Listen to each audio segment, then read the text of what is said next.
I think there are a range of educational theories and models that faculty might use in their course development, and I'm going to talk about 3 of them that I think are particularly useful. The first one is integrated and backwards course design, and this is the approach that is taken in D. Fink's book on significant learning.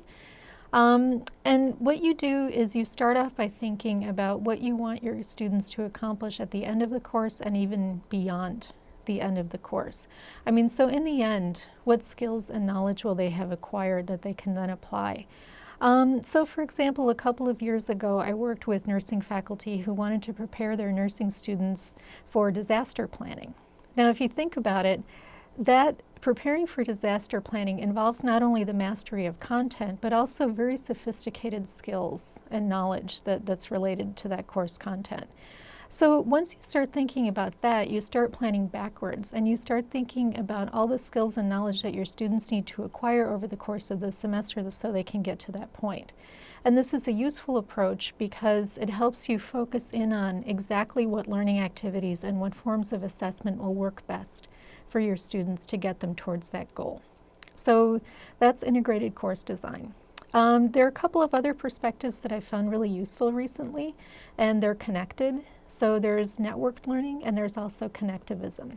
So networked learning is, I think, a student-centered approach to learning because it's not just the instructor who's the center of attention imparting information to the students.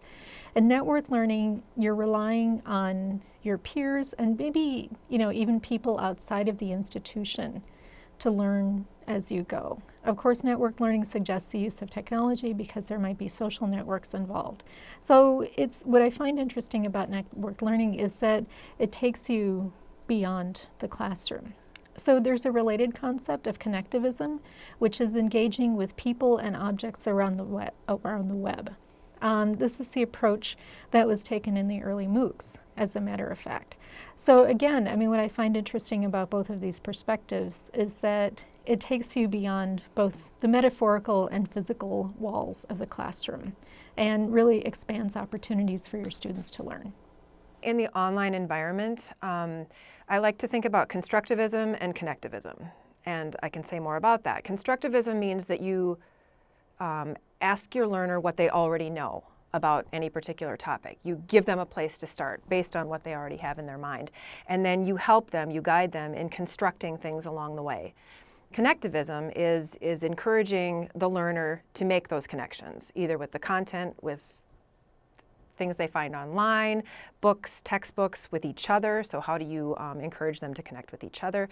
So it's all about creating these connections that will foster the learning. And I think the online or the hybrid environment is a perfect place to do that because the internet is all about connections. The internet provides you that easy way to facilitate students learning how to make connections both for your class and for once they leave your class. You can facilitate them in making those connections that they can use for the rest of their lives.